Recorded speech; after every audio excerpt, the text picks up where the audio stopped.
Woo! Okay, for everybody watching the replay, you won't know, but Angela just let me know that it was not recording, which should have been an auto setup. So everybody energetically thank Angela if you're watching the replay. But she just saved my butt, and now we all get to watch it. So welcome, love you, thank you for being here. Galactic Gateway, 2-part masterclass.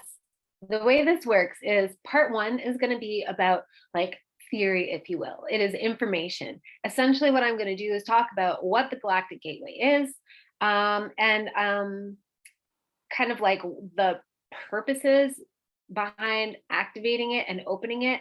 And then I'm going to talk about the different star lineages filtered through my perception as I have picked it up through the Akashic records. Now, of course, I've heard bits and bobs here and there from other, like I remember a handful of years ago, I did some research on the Ascension Glossary online when I was really starting to feel into this. And I've recently heard a Debbie Solaris podcast. So it's impossible that my perception is totally I don't want to say tainted because that makes it sound negative, but that it's not colored by that other information that I've come across.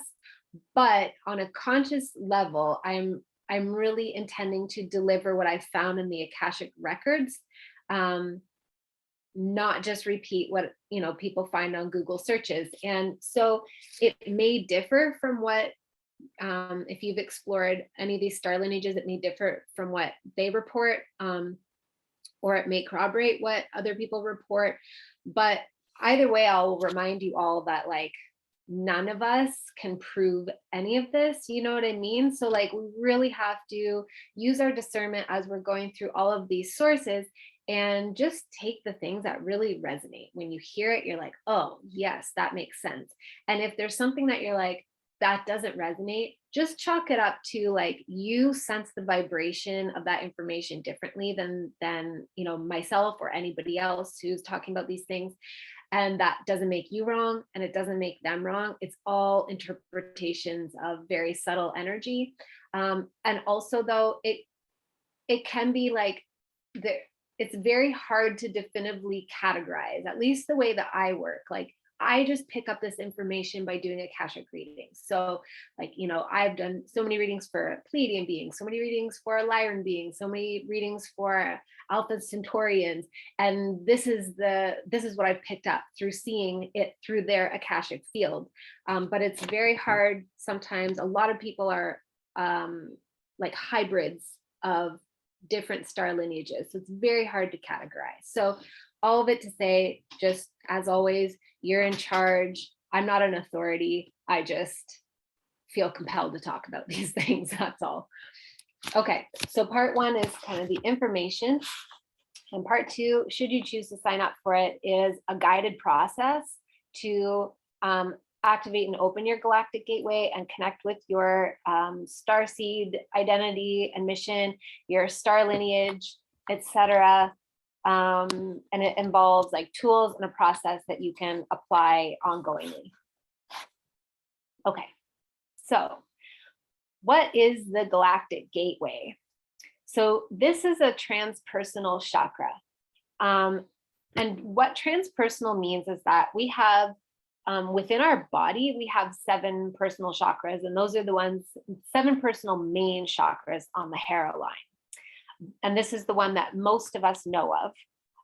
So it's the root or base chakra, the sacral chakra, the solar plexus, the heart, the throat, the third eye or brow chakra, and the crown chakra. And then we have these transpersonal chakras moving in both directions.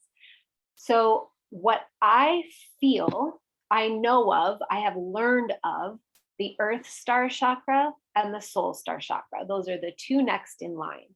So the Earth Star chakra to me feels like, the way that it feels to me is like you send down, sometimes it's described as a grounding cord, but to me it's a tap root. It's like a tree, or most plants, a lot of plants have a main central tap root that goes like deep into the earth. And it's like the main channel through which they're drawing up water and nutrients. And that's what it feels like to me. So from your base chakra, there is this cord or taproot that goes down into the earth. To me, it feels about 8 feet, 6 to 8 feet, but it's whatever feels accurate for you. Different, sources report different things. And then similarly for me, the soul star chakra, I can feel it about 8 feet above my head. Like it feels quite high above my head. And I think all that means is that because some people report it being like 3 centimeters above your head, or 6 inches above your head or whatever. There's no right or wrong. I think it's just about like a person's different makeup and the kind of the size of their field, their energetic, etheric, electromagnetic, auric field. So I'm going to pull up my first screen share here. Okay. So this is a really awesome visual aid that I just found. And it's really cool because I literally just found it in preparation. 11:11 here. Happy 11:11 Eastern time. I just found this, and it very much supports what I feel. Everything I'm reporting that I'm talking about in our chakra system and the hairline is what I feel rather than what I've studied. So we talked about these main chakras, and then here it shows the soul star chakra and the earth star chakra. Now, when I connect in, I'm not negating the existence of the stellar gateway. I just don't really feel it for whatever reason, nor do I feel the dolphin matrix. I don't call them these things. I seem to skip this one and this one. And what I feel is the earth star, and then the next one I feel is I call it like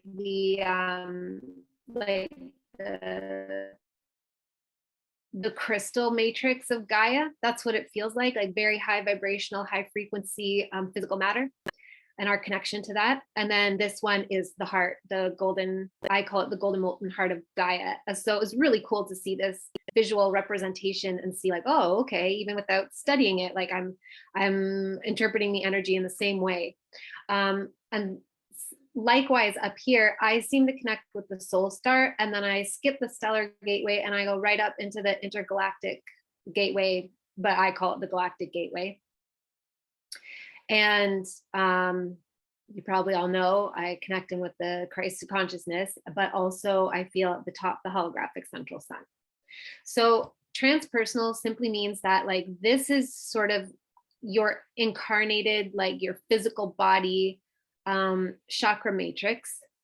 And I won't go too deeply into these because presumably you all know about them. But I will go through them a bit tomorrow in the process, on a process level. And then to me, what I understand is like our soul star is it's like the edge of our auric field. So this is the place where your soul identity enters an incarnation. It's through this gateway. And then the earth star is like your, for lack of better terms, like your karmic bond with Gaia. But I don't mean karma in the heavy way. I just mean like there's a reason that you incarnated and that you are like, a child of Gaia, kind of like that. And then, so to me, the Galactic Gateway, the one that I feel that I'm talking about it's like the literal gateway that bridges our soul consciousness in this incarnation with other, I guess with the rest of the galaxy, but also the rest of the galaxy in like other dimensions of consciousness. So it's not just, the galaxy, the physical matter as we understand it, if it even is physical matter, who knows? I'm very suspicious of the NASA model of the universe that's offered to us. However, it's not really like a galactic gateway in terms of just, you know, the way that we've been taught that stars and planets are in the galaxy is. It's more like the interdimensional realms associated with this galaxy, other places that that life exists. And again, it's like, it's not, you know, astronomy is so weird. Like even as a kid, I was like, why are they looking for carbon-based life and carbon-based matter? That makes no sense. Why would it be carbon-based matter? Why wouldn't it be something else? Carbon-based matter is very specific to this environment. So we all have this gateway already built in. One of the things that I've come to understand about the dimensions, the model of the universe, it's a little bit abstract, so I'm going to share it anyway. But it's like, this is a really good visual aid that I've used before, but it's kind of like, we have this physical incarnation and the other dimensions are not elsewhere. It's very confusing for us. It's even confusing for me to try to describe it. The other dimensions are not in a different location in space. They are different bandwidths of frequency that in which the energy of consciousness manifests differently. And we have access to all of them. They're not separate. The reason that it's confusing for us is because in this particular bandwidth, this is the most, this one is really unique, the one that we exist in. It creates an experience of separateness. It creates an experience of time and space, but it's sort of like through the lens of our nervous system. If you even think about, for example, like a tree, so a tree does not have a nervous system the same way that we do. Obviously, it doesn't look through physical eyes the way that we do, and yet it totally interacts with the environment, and it has a different perception of this realm entirely to what we have. A tree can probably, its consciousness can more easily span the multiple dimensions that it exists across, because it isn't sort of sequestered by the nervous system the way that we are. So our sense of time and space is created by our nervous system, and that gives us the impression that other dimensions are somewhere else, but they're not. They are coexisting around us at all times. We are just expanding our ability to tap into them through the expansion and refining of our consciousness. So the dimensions kind of surround us in layers, and we, unfortunately, this picture is missing the chakras, but the chakras, I wonder if I have one. I don't think I have them in this one, no. The chakras kind of correspond to these different dimensional layers. So when we're doing when we're opening and accessing the Galactic Gateway, it's like what we're doing is opening up our perception on a conscious level to be able to tap into that information. And I mean, in my opinion, the reason that one would want to do that is because you get information about your starseed mission and identity, which, if you're like me, it's very important to you, and you want to know why you're here, because you know it's not just for shits and kicks. It's like there's a reason, and you won't really feel truly satisfied in your incarnation until you know that you are fulfilling that reason. Some people do have freebie lives though, or like, I don't know, what I mean is like, there are people, and they might be starseeds, who it is, this kind of is like, I don't know, a vacation life. Like it's just like a life that they've set up to be not overly challenging, just challenging enough to be kind of fun and have some thrills, but that they're not necessarily here for a mission. So if you don't resonate with having a mission, that doesn't mean you're not a starseed. I think also the reason to activate this and open this gateway is because it connects us with the understanding of star lineages, and it sets us up to interpret our perception of the kind of galactic narrative that colors this experience in this realm, in this simulation. And then also it's to just tap into divine, cosmic, or galactic intelligence, to be able to see and understand things from that elevated perspective really, really changes the way that we show up in our incarnations, when we can sort of like dial out and see that picture from that level. Also to receive guidance. Perhaps you feel called to cultivate your channel and be a channel for divine, cosmic intelligence or galactic intelligence. Or maybe you just want guidance for yourself. Either way, those are all reasons to explore all of this. So I want to talk about the star lineages in this part of the masterclass, and just share and articulate what I have found. I'm going to try and keep this concise, because that's where I was like, whoa, there's a lot. Maybe I bit off more than I can chew, but let's see.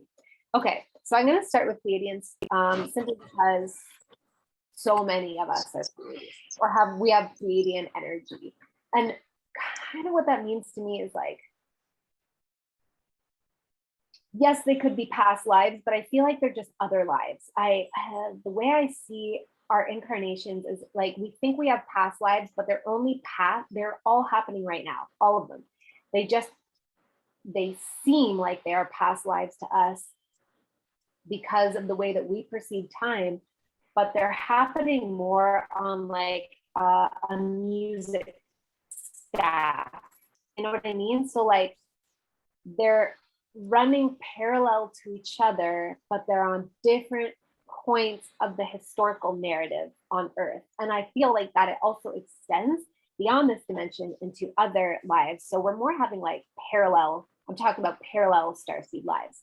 So many of us are Pleiadian. The Pleiadians, I feel them as being 5th to 7th dimensional beings. And I'll just emphasize here that we are programmed to think of dimensions in terms of hierarchy, but it's not hierarchical. It's just like the dimensions within that world manifests, and those beings manifest. That's where they're playing. So Pleiadians are 5th to 7th dimensional beings, as I understand them. They are light beings, but they still have some density. So they're more like crystalline plasma beings. They still eat, but it is much less than we do. When we hear about, going vegan or eating plant-based or whatever, I believe that comes from the knowledge that we are transitioning towards that sort of like Pleiadian light body construct. And as I've shared before, like I have to eat meat. It's really important for me and my health and well-being. But I think that's where that's coming from, that drive to consume more of the sun codes through vegetable matter, fruit and vegetable matter. So they're kind of light beings that have a little bit of physical density to them, but manifestation is very easy there because there's way less lag time, but there's still some lag. So they still experience a little bit of time and space, but it's just different. It's more like the way we experience it in a dream. They're very, very heart-centered beings. They exude more of the divine feminine frequency, but of course, like what I feel is that it's still a binary group. I haven't really tapped into any that are non-binaries, meaning I feel male beings and female beings. But the overall energy of the consciousness is like leads with divine feminine. But like for the most part, it's very balanced. The worlds that I see there are several worlds, and I'm sure there are many more, but the ones I've tapped into chiefly are very lush and green worlds, very, very, very beautiful, just like rich and teeming with prana. I imagine like places in Central America, like Costa Rica, Guatemala, Nicaragua, places like that probably have a very similar feeling, but almost like the plants are even bigger. Like everything gets a lot of light. I also don't really feel a day and night cycle the same way that I do. I feel it here. It just seems more like consistently always ranging between like briefly being very, very bright and then kind of like twilight or dawn for most of the day. I also see beautiful water worlds, beautiful Pleiadian water worlds. It's like they look like, I don't know, like oceans with the most beautiful water, and they have very, it feels like there's like these huge sandbars that go out so far, and the water's, it's warm and it's sparkling, but almost like the whole world is covered in water, and there are like pockets of profound depth. I also see, I've seen a world that feels like, kind of like I would describe it soft and floaty, like, I don't know, a mist that it's kind of like mauve-y colored mist, like it's an airy or gaseous world, and it kind of feels like it has this like twinkling quality to it. I also have seen snow in Pleiadian worlds. I think that's why there's an association between certain Pleiadians and like the Nordic beings. Like, I don't know about any of that, but I know that there's an association, and I think it's because some of their worlds are like snow covered worlds. And I also believe that there are really significant stargates in the Scandinavian region, and probably in like Russia, Siberia, Canada, Alaska. That general area has stargates between the Pleiadian realms and Earth. And then I've also seen dark worlds with a lot of bioluminescence. So what that means is, I think that those worlds are distant from the sun, or the sun is their sun, of course, their star, their local star, and it has like it's not dark like black, and it's not dark like evil. It's just kind of it always feels like dim. I don't know. There's not a lot of light, but there's this gorgeous bioluminescence. Okay, cancel. Got it. Thank you. I'll give it to you after break, okay?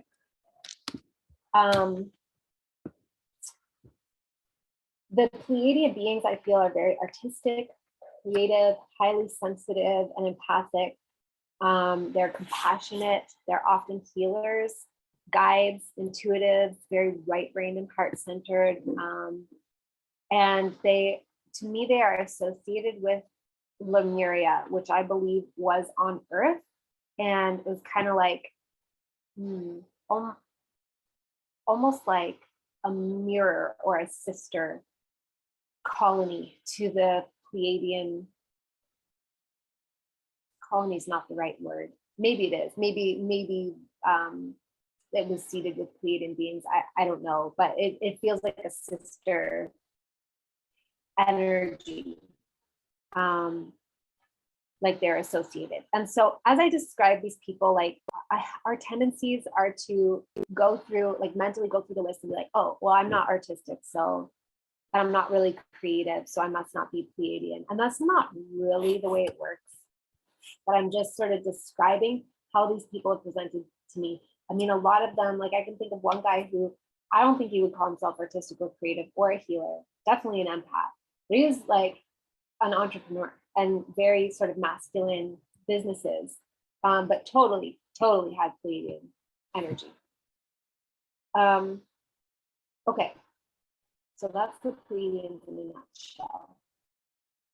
The next ones that I want to talk about are the Syrian beings, which to me feel like they exist in the 6th and 7th dimensions of consciousness. They are also light beings that have a little bit of density to them as well. They're very cerebral, very left brain, very analytical, but in a balanced way. You know, like we're witnessing the imbalanced left brain on Earth, right now. But in the Syrian worlds, I feel it very much in balance, and I can see what they do with that. It's incredibly beautiful. They lead more with the divine masculine energy. Pleiadians I see all as having kind of like, I should say this, when I see the beings, there's a range of what they look like, but they all look humanoid. And they most have like light blue skin or kind of like purplish pink skin, very fair, like what we would associate with like ridiculously fair Caucasian. They often have like white to whitish blonde hair, but that has nothing to do with us as starseeds. That's how their avatars manifest. Our avatars, even if we have moving energy, it manifests, you know, however it manifests. The Syrian beings, I often see them being like this dark electric blues, kind of like these two blues here, this band of navy and this band of brighter blue here. So they lead with the divine masculine energy for the most part. Their worlds, I've seen 3 different worlds.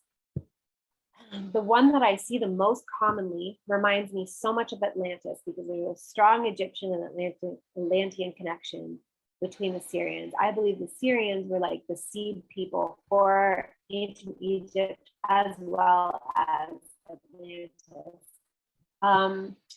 And they have these buildings, these structures. They take great joy in understanding like sacred geometry. And I don't mean hijack bullshit sacred geometry that we're presented with here, but like a true understanding of the geometric patterns behind creation.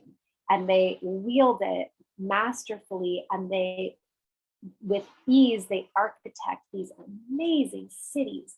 So the main planet or whatever realm that I've seen associated with the Syrians it's just covered with cities. They don't really have like pastoral settings, but they're so beautiful. They're made of like, it looks like crystal or glass or something, very like architecturally advanced. Yeah, they take great joy in creating these things, and then they like to organize their society very meticulously. They do have hierarchy, but it doesn't feel out of balance, but it does lend itself to potentially being corrupted. But it is like, they just have roles, very clearly delineated roles. Things are very organized. But I also have felt a water world, a Syrian water world, that feels mostly dark, like doesn't get a lot of light. But of course the creatures are adapted to it, and it feels like mostly occupied by cetacean creatures. So like whale-like, dolphin-like creatures. And then I've seen a world that it feels kind of barren, like it's not, almost, again, it doesn't have a lot of light either. The only one that feels like it has a lot of light is the one that is very populated and has a lot of cities. The third one feels like almost like a desert state at dusk. Like there's some light, it's not pitch black, but there is not a lot of vegetation, and there are not a lot of beings, and the ones there seem very shy and quiet and minding their own business, and most of them are not the Syrians that we find as starseeds here. But certainly there are connections. People who feel connections to cetaceans, dolphins, and whales in this life probably have Syrian connections to the Syrian water world. But most of the Syrians that I meet here are from that main planet, whatever, full of cities. And so they're often like designers, architects, doctors, lawyers, judges, diplomats, professors, or academics. That is very much how they structure their societies, kind of the way that we associate also with like ancient Greece or ancient Rome. Like there is political structure, but it's very balanced there. I feel that there is an Andromedan stargate. So there's a stargate somewhere between the Syrian constellation and the Andromedan constellation. And I don't really know like why I needed to say that, but I know when I was writing all this down, it came through, like I have to share it. So for somebody, that's going to make sense. The next ones I'll talk about are the Orion Group. I feel them as 4D to 7D beings as they manifest. The Orion worlds that I see have like red soil, kind of the way that we think of Mars. If it's even Mars, it's probably just Greenland, but whatever.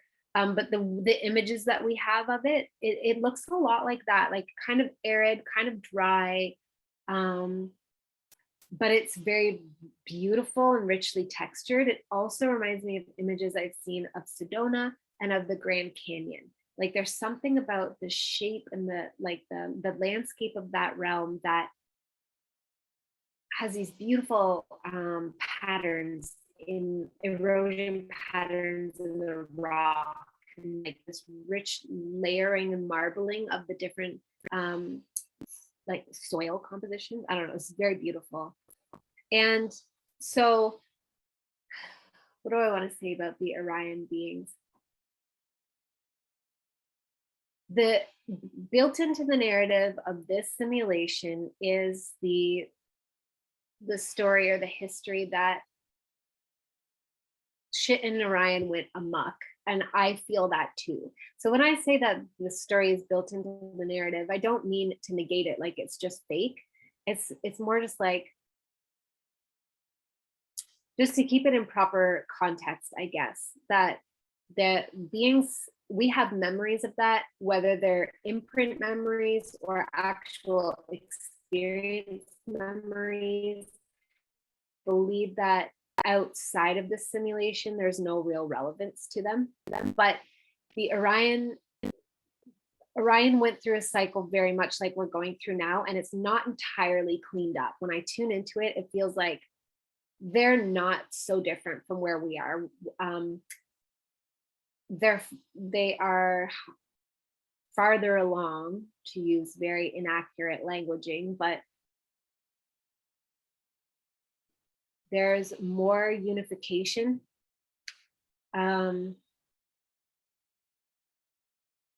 Less of a split, I guess.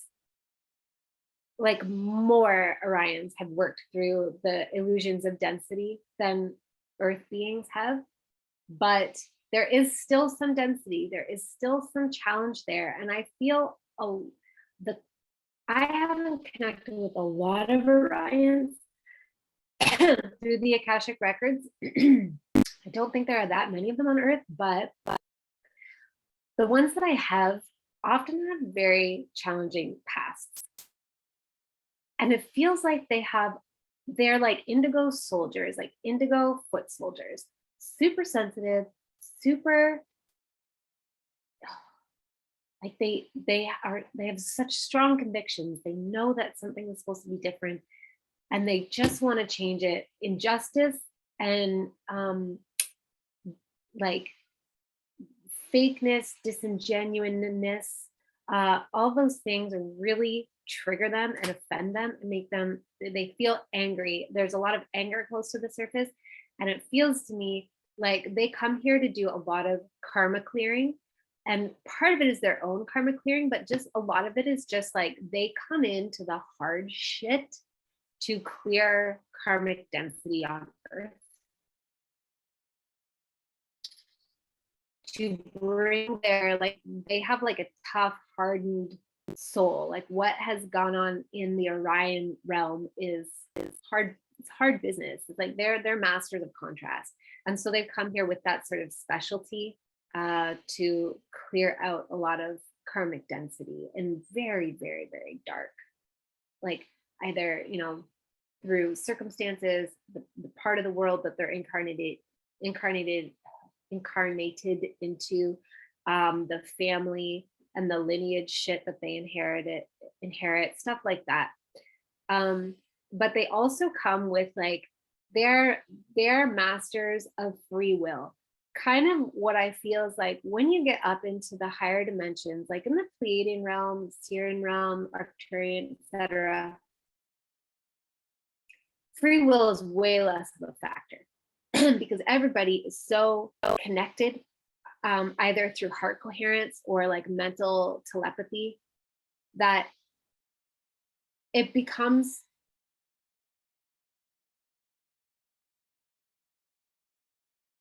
duality starts to disappear in those higher realms, or disappear isn't the right word. It's like it becomes resolved, it becomes unified. Like it's still there, duality still exists, but there isn't resistance to the concept of duality.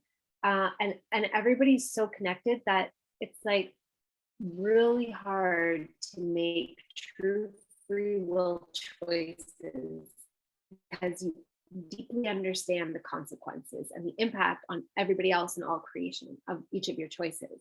And when you're operating from that level of consciousness, you just choose differently, you create differently.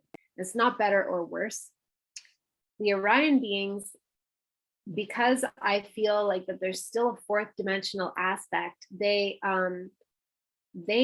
understand free will, they know how to navigate it. And that's why they're here to clean up a lot of dark, heavy karma, because they know the impact and the power of their choosing, and the power of choosing from a place of like, it's your own choice, kind of like where we exist here, and because of the illusion of separation, and because we're not in heart coherence and we're not in telepathic coherence, we can make choices and be like, consequences be damned, and separate ourselves from the understanding of the impact it has on the rest of creation. And what that means is that when we're choosing something, we're really choosing it, from our own perspective, like our own power, whatever. Orions know how to do that, and that's often why they come into these really hard lives. Because say, for example, if they have a past where they struggled with addiction and abuse, even if they struggle for like 60 years, and then one day they're like, I'm ready to change, and they make that decision, they're like, no more, I'm not engaging in this addictive path anymore, I'm not going down this abusive path anymore, and then they back that decision, they, like, on a soul level, they understand how huge that is, how that clears so much karmic debris on behalf of the consciousness, collective consciousness incarnated here. The next group I'll talk about are the Dracos, and it feels like they have the widest bandwidth of existence. So I feel them between 3D and 12D. There are a lot of Dracos. They are associated with dragons. They're not the same as reptilians per se, but reptilians are often Dracos. But I do feel like there's there's a reptilian group as well that is different. The Dracos, yeah, some of them are still playing around in lower dimensions of like density, illusion, free will. They are often the ones that are incarnated here, are often the ones that we see that are not necessarily, we don't necessarily have to call them evil. Some of them might be full on outright evil, but they're like just the ones that are just successful and kind of ruthless. They don't have a lot of scruples. So they're just like, my success, duh, and I'll do what I have to do. But then on the other hand, there are like super high dimensional Dracos that have a hand in creation on much higher levels that are like completely balanced, completely free of density and illusion. So there's this huge, huge spanning spectrum. They feel to me like they don't even necessarily have a home planet. Like their constellation would be the Draco constellation for the most part, but also the Scorpio constellation. And yet when I when I've encountered them, they don't really live anywhere. They're kind of nomadic roamers through the galaxy and other galaxies, through the universe and or multiverse. Their energy feels very highly intelligent and like extremely sharp, precise, you know, powers of observation, kind of like when I think of an eagle or a hawk and like the clarity and sharpness of their vision. It's like, you know, Draco beings and Draco star seeds like kind of don't miss a thing. They notice it all. Nothing gets past them. They seem to hear conversations from super far away, and they're just like quietly gathering intel. They're very, very powerful, very focused and goal oriented. I believe, okay, I've never said this before, but I actually believe Tony Robbins is an example of a Draco. Very powerful energy, very focused, very driven, incredibly powerful manifester and alchemizer, which is another feature of the Draco beings. Kind of like, I feel them in general as being less emotion. They're more subject to passionate emotions like anger, loyalty. And you can see as I describe it, how that lends itself. I think that's why they span so many dimensions of consciousness, all the way down into the third dimension where we have a lot of illusion. Because those features really lend themselves to buying into the illusion.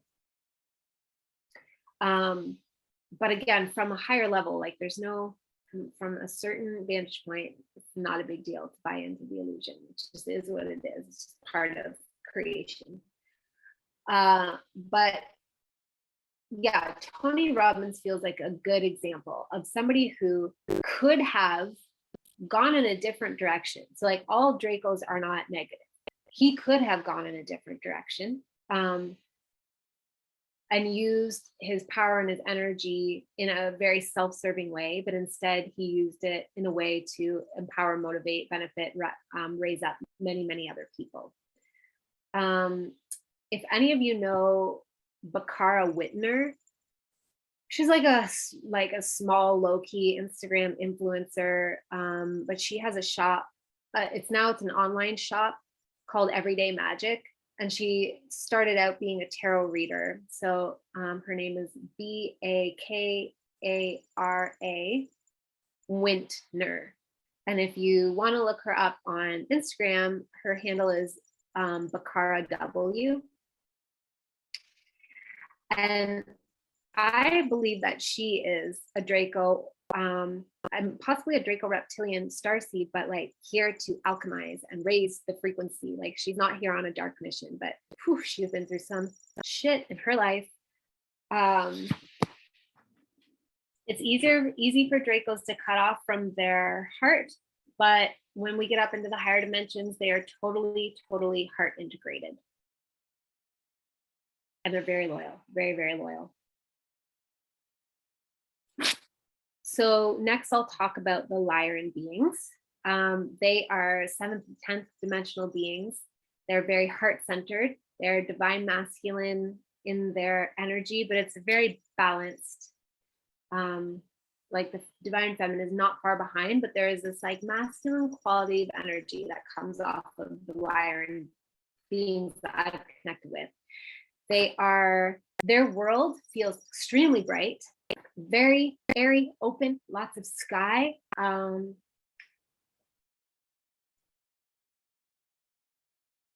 It feels like a terrain with grasslands,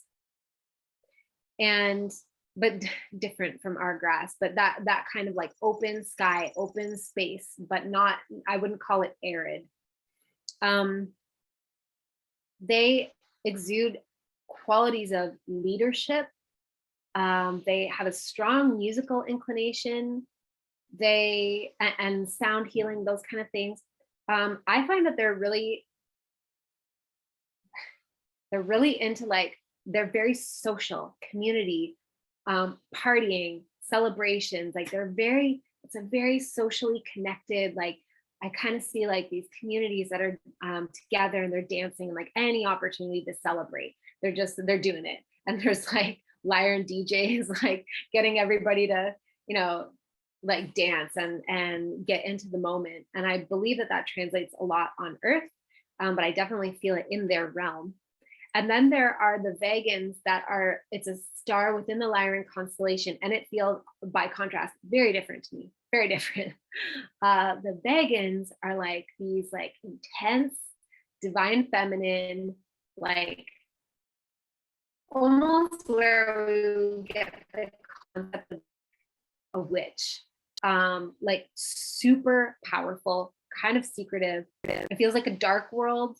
They're not evil. They're not evil. They still seem to me to operate between the 7th and 10th dimensions, but there's like, it's a different feeling to it. It's very like how I'm a Scorpio, so it's kind of how I translate Scorpio energy, like pretty intense, pretty focused, pretty similar to the Draco, but more of a like feminine in the shadows, in the mystery, in the void. So more of like kind of witchy magic stuff, and less of the like forward push manifestation kind of stuff. They're also powerful alchemizers of trauma, very, very powerful alchemizers of trauma here on Earth. Okay, so the next, I'm gonna run out of time. Whatever I don't get to today, I will go over tomorrow, but I'm gonna shoot through these ones really quickly. Arcturians start to feel like, at this point, this is where I start to feel moving away from humanoid. Even though I included the Draconians earlier, there's an aspect of them that feels kind of like there's a hybrid humanoid intelligence to them. And Arcturians have a humanoid quality, but I start to feel it like move away. Arcturians feel like they occupy between the 6th and the 9th dimensions, mostly. That's where they prefer to play. They are very cerebral. They very much behave as a collective. So we're very, like, anybody who has Arcturian guides or whatever, it's less common that we interact with them or engage with them like one-to-one. They are kind of representations of collectives, and they often are collectives of 3, 6, or 9. Tesla might have been an Arcturian. I feel like he was an Arcturian mantid hybrid. That's my feeling about it. They are very cerebral, similar to Syrians, but just like they're more removed. There is very mathematical, geometric music for them too, but it's different. It's less of a party vibe as it is in the Lyran energy. It's more of, I don't know, like an expression and manifestation of higher consciousness. I don't know. I don't really know how to put it otherwise. They make amazing like judges, diplomats.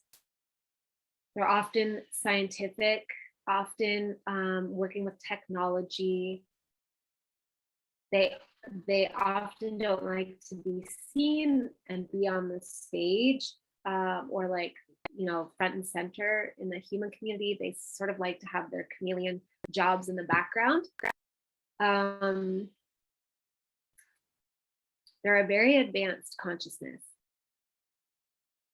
Not that the other ones aren't, but there's just a little bit something, even though they usually manifest between the 6th and 9th dimensions, they have very strong connections to the 10th, 11th, 12th. Like they very much embody the Christ consciousness frequency.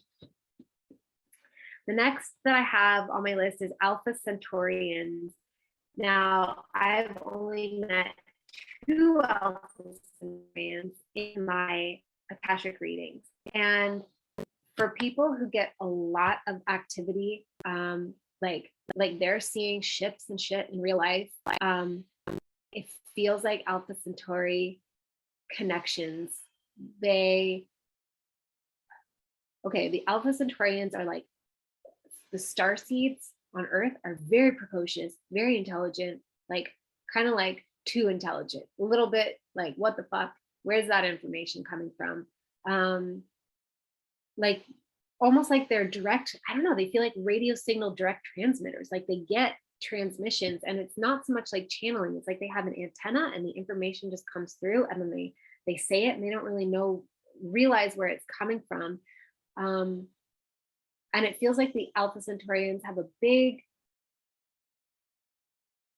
they have to do with like technology, advanced technology, sound technology, advancing human civilization, and they are like really connected. They seem to just like, they don't hide or cloak themselves as much as other groups when they're presenting themselves on Earth. They almost seem like impatient, like ready to get this show on the road. Okay, the next I have are Zetas. We think of the Zetas as grays. There's this whole entire spectrum of Zetas, but for the most part, they are very androgynous beings. Even like, so there are the grays that, you know, we have the story that they damaged their own DNA and now they can't reproduce, whatever. Maybe that's true. That probably is for a certain group. But I also feel like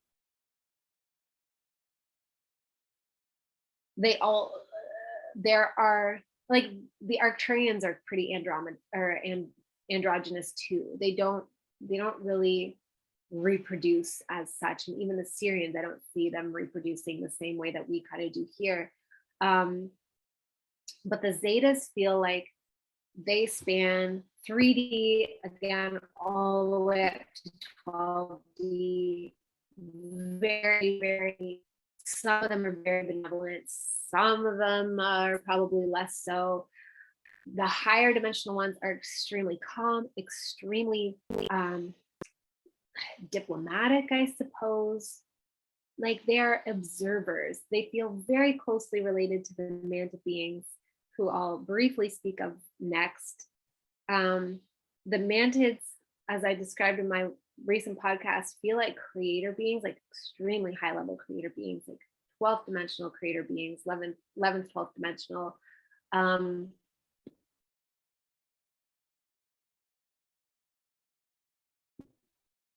They're not humanoid at all. I see like there's this cross and this blend between Zetas and Mantids. Like there's probably a hybrid, and I think there's an aspect of me that is a hybrid of these two. I've seen it in a QHHT session before, but the Mantids feel androgynous. They feel very removed, very unemotional, and yet totally balanced. But I almost feel like they don't even necessarily have a heart center or centers that we understand. Like they're just operating at a different frequency of consciousness altogether. Their motives are so different from what we can possibly fathom. And I feel like very few Mantids incarnate here. And then the last ones I'll talk about, I'll have to sacrifice a couple. The last ones I'll talk about are the avians and the moth beings. The avians are like also related to, they feel similar to the Mantids, connected to the angelic realm, but not angels as such. But they feel like beings that are not super humanoid, very high dimensional. I feel like they interact with us mostly as guides. For most of us, they aren't. I haven't done a survey of everybody alive in the world, but I haven't met an avian starseed yet. Doesn't mean they don't exist. I just think they're probably very rare if they do. It's like their consciousness can't really fit in our form, is what it feels like. Same with the Mantid consciousness. Kind of if we look at like somebody like Tesla, who I said, I think that he's a Arcturian Mantid hybrid. If he didn't have an Arcturian aspect, I don't think he would have been able to do it. And like life was very hard for him anyway. We just couldn't understand. Like it just, he didn't fit. He didn't fit here. And that's what it feels like with the Mantids and the avians. And then the moth beings feel like these extremely beautiful, it's not related to the Mothman prophecies or anything. We just feel like these extremely beautiful, again, very connected to the angelic realm, kind of like moths as we understand them, like similar creatures to butterflies. But they have such a gentle energy, but very, very high vibrational. And so these last three, like I said, avians and moths and mantids, I think are mostly coming through to us as guides. Also the zetas, I think, are mostly coming through to us as guides. And I like sped through that, and I still have, I wanted to talk about the Procyon, which is a smaller group, the Polarians, which is a smaller group, and the Andromedans, but I will have to save that for tomorrow. And if you're not signed up for the one tomorrow, I really apologize, but I have a podcast that I have to go and record now with a guest. But I hope that this is interesting to you. I hope it expanded your perception of who you are and what you have access to. And I invite you to just like listen back and dial into the feeling for yourself. You don't have to agree with the facts that I explained. You just feel them, like use that as a jumping off point. And then, so quickly before I go, I want to say, like, if you want to sign up for part 2, it's $77. It's a process that you can apply many times. Like, I'll guide you through a process, but you're all the first to know that I have revived my Patreon. It's time. I have the time, I have the bandwidth. And one of the tiers is $33, and you automatically get all of my master classes at the $33 level. Patreon's pretty dope because there's no commitment. So you can just sign up for 1 month and then leave, or you can sign up month to month, you know, as your financial situation changes. It's me making like an effort to support myself, but make as much content accessible as possible to people. So if you want to be in on tomorrow's call and go through this process, then you can sign up just for that for $77, and you get, it includes a Galactic Gateway mandala kind of thing that I created, a code to meditate on, as well as a process and tools, and you get lifetime access. Or you can join my Patreon page, which I will get sent out to you on the replay link for this one for $33, and you get it. So I feel like it's kind of a duh sort of thing, but anyway, okay, I gotta go. I'm leaving my guest waiting, but thank you all so much. Thank you, Julianne. It was such a joy to connect with you, and I hope to see at least some of you tomorrow. Big love, everyone. Mwah. Bye.